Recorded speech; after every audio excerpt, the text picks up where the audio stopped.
Students, CR international online system में हम discuss कर रहे थे डाइवर्सिटी इन लिविंग ऑर्गेनिज्म, जिसमें हम डिस्कस करेंगे किंगडम प्लांटी। ठीक है, तो कुछ प्लांट्स के अंदर बेसिक फीचर, यानी आपको कोई भी ऐसा ऑर्गेनिज्म दिखे और आप पता नहीं कर पाएँ कि वो किस चीज़ से बिलोंग करता है, तो आपको ये 3 बेसिक फीचर देखने पड़ेंगे। और अगर ये 3 बेसिक फीचर उस ऑर्गेनिज्म के अंदर प्रेजेंट है तो इसका मतलब कि वो प्लांटी किंगडम से बिलोंग करता है।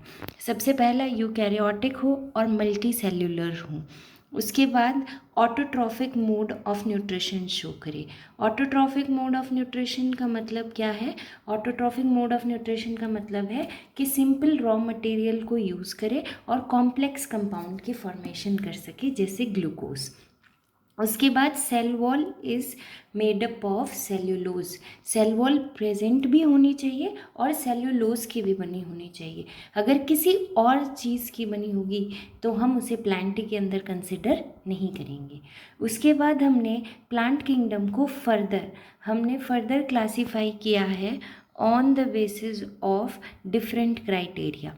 सबसे पहले हमने लिया है डिफरेंशिएटेड बॉडी पार्ट्स, यानी जो ऑर्गेनिज्म हम क्लासीफाई कर रहे हैं प्लांट की फॉर्म में, वो रूट, स्टेम, लीव्स, फ्लावर्स, इन सब से बना हुआ है, या फिर उसकी बॉडी के अंदर ये स्ट्रक्चर प्रेजेंट नहीं है।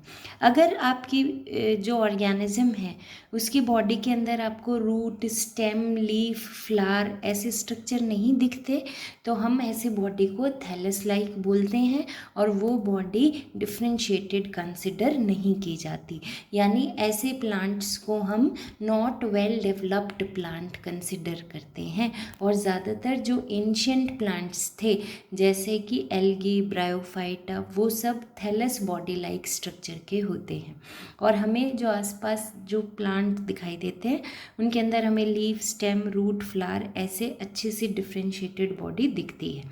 उसके बाद दूसरा क्राइटेरिया होता है प्रेजेंस ऑफ वैस्कुलर टिश्यू।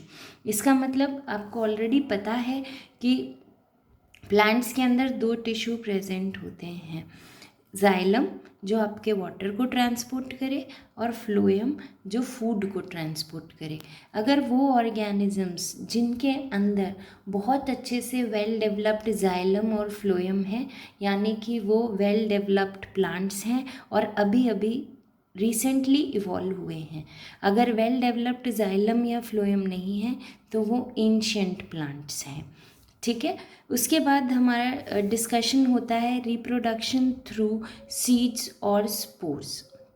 अगर प्लांट्स के अंदर सीड्स की फॉर्मेशन हो रही है, यानी these are called as phanerogams. ठीक है, इनके अंदर सीड के अंदर एम्ब्रियो प्रेजेंट होगा जिसके अंदर स्टोर फूड होगा और मल्टी सेल्यूलर होगा।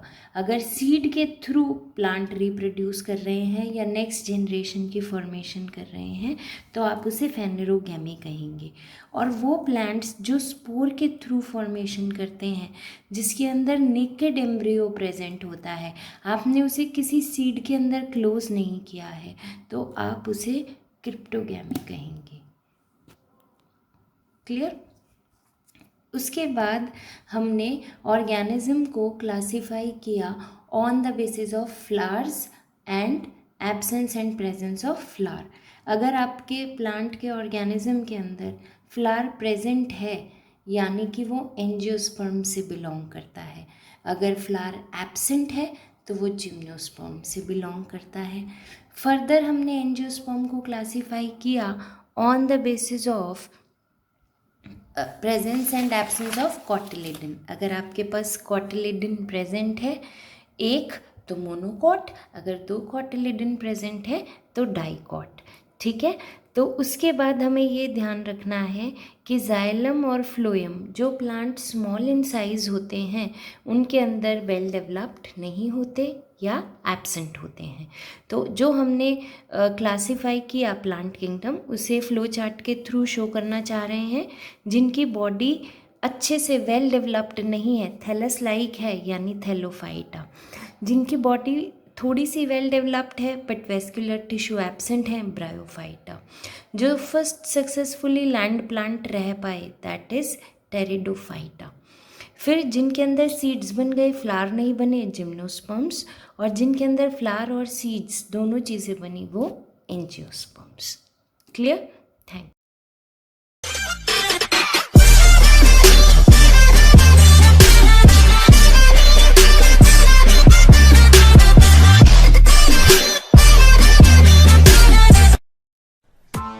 Press the bell icon on the YouTube app and never miss another update.